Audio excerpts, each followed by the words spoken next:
Hi, my name is Caroline Stadler. I am working with Dr. Philippe Parent and Karine Lafont at Aix-Marseille University, where I am a third-year PhD student, and we are studying the sticking coefficients of astrochemically relevant ices on realistic grain analogues.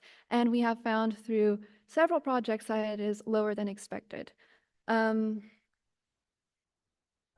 so we're all familiar with this image. We have a dust grain. We have some sort of ice mixture on top of it that gets absorbed from interstellar medium. This is mediated by the accretion rate as seen by this equation. My primary interest is the sticking coefficient of the different molecules. In astrochemistry, especially in modeling, gas-grain interactions are modeled using a sticking coefficient equal to 1, usually for just simplicity. However, a paper from 2021 by Dr. Lafont found that sticking coefficient for ices was most likely lower than expected. So I continued this project with my PhD. At the CINaM, we have this beautiful machine called the Sumo, where we add ice onto different substrates. We worked specifically with carbon monoxide and dinitrogen, and then we did X-ray photoelectron spectroscopy in order to characterize these ices and see how much had absorbed every time we added some. Like I said, we did carbon monoxide and dinitrogen, so in separate case studies, on both dry dust grains and dust grains covered in water ice. And we did this on 5 separate substrates. So we used the gold foil as a reference because a lot of people study sticking coefficient on gold foil. However, dust grains in space are not little tiny squares of gold just flying around. We also did HOPG graphite, olivine, and then for our dust grain analogues, we have nanoparticulate olivine and carbon nanoparticles. This resulted in something like this with the XPS. Sorry for the colors. There was a bit of a problem with the transfer, where we have the oxygen from the olivine going down as we increase how much carbon monoxide we add on, but the oxygen from carbon monoxide go up. And this is plotted to look something a little like this. The orange line is the carbon monoxide addition on gold, and in blue we have the carbon monoxide adding itself to soot. And we see that the rate of addition, it takes longer for it to form a complete layer, for it to be completely covered, depending on the substrate. And once we did all of our experiments on all the different substrates with both CO, N2, CO2, and H2O, on and off of ice, we see something like this. We see that the size of the dust grain analogues do have a very, very clear correlation with what we call the sticking coefficient. So how much it takes for it to be completely covered in ice. We see that on the gold reference.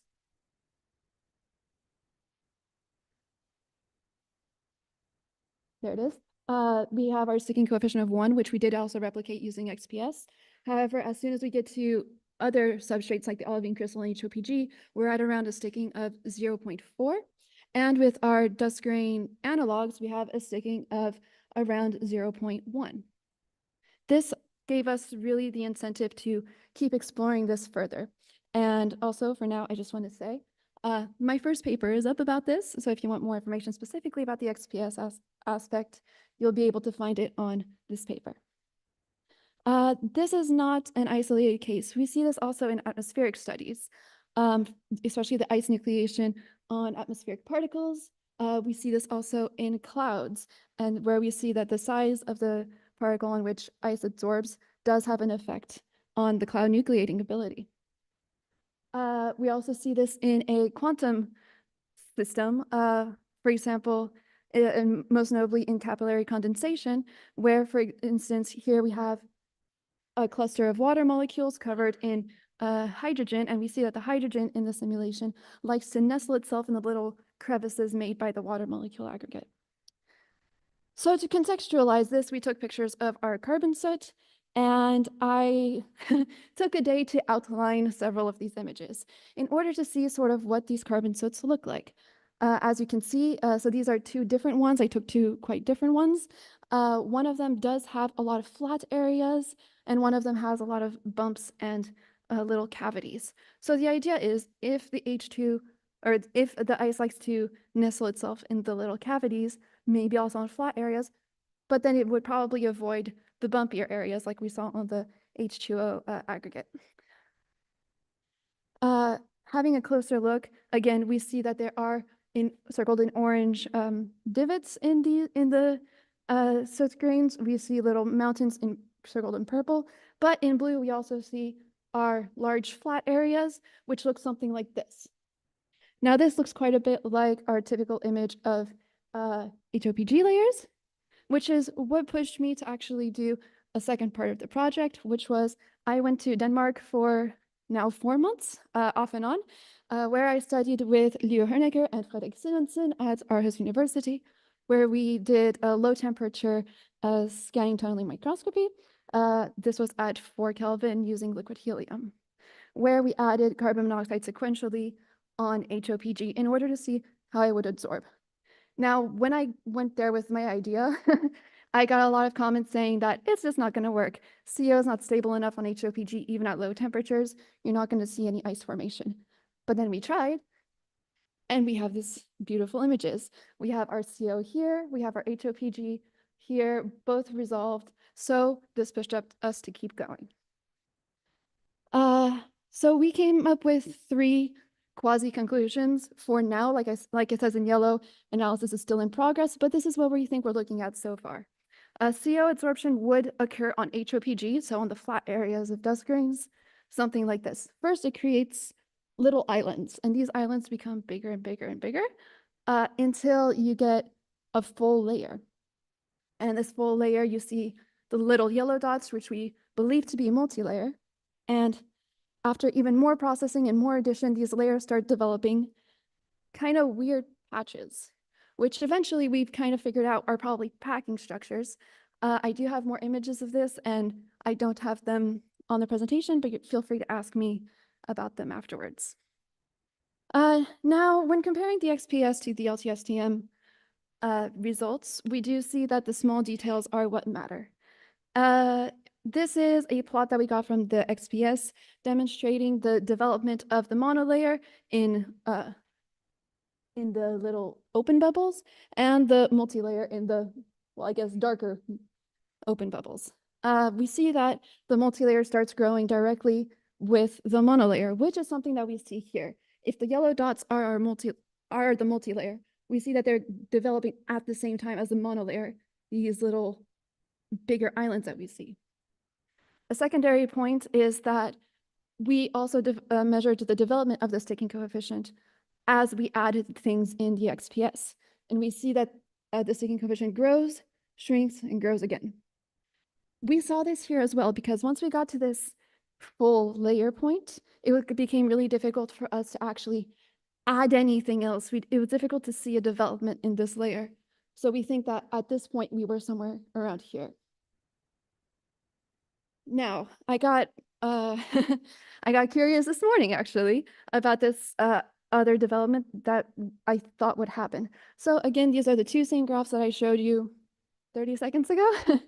And I compared this to the images that we took in the STM, seeing quite literally just the percentage coverage of the images versus the amount of doses that we added. So it's very preliminary information, but the interesting part is that it looks sort of like this. So for the graph on the left, we see that the first layer grows at this, or second layer grows with the first layer, which this looks a lot like here. And for this graph, we see that the difference in how much we add every time correlates very, very nicely to the development of the sticking coefficient. This for me is, like I said, it's very preliminary information, but it does point to the fact, or to the idea that the LTSTM is a good model representation for what happens in the XPS. However, not ambitious enough, I have a third project going on with Valentine Zakelam, and we're trying to put these new sticking coefficients in Nautilus the 2.0. So the first results were pretty promising. What we ended up seeing is that when we lower the sticking coefficient, it gets closer and closer and closer to the observed abundances of CO in TMC1. This is taken further by the hydrodynamic simulation that Valentine and her students did. I'm not entirely sure on the first name, so I'm so sorry. But this is also a paper in progress. And we also see that with these two observed, I keep pressing the wrong button.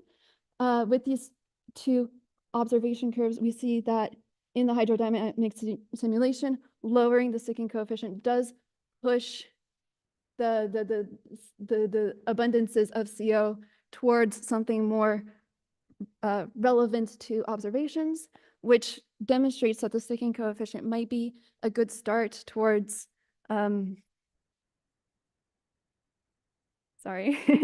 sticking coefficient might be a good start towards pushing Nautilus and other simulations towards something more comparable to simulations.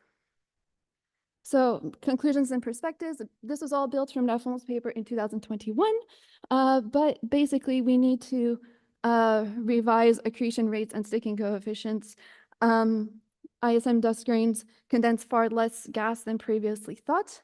In fact, on interstellar medium-like grains, the sticking coefficient would be about 0.1, completely independent of factors such as the preliminary presence of water ice, for example, or the molecule being adsorbed. Across the board, as you saw, all of the molecules seem to have very similar sticking coefficients, whether or not water was there.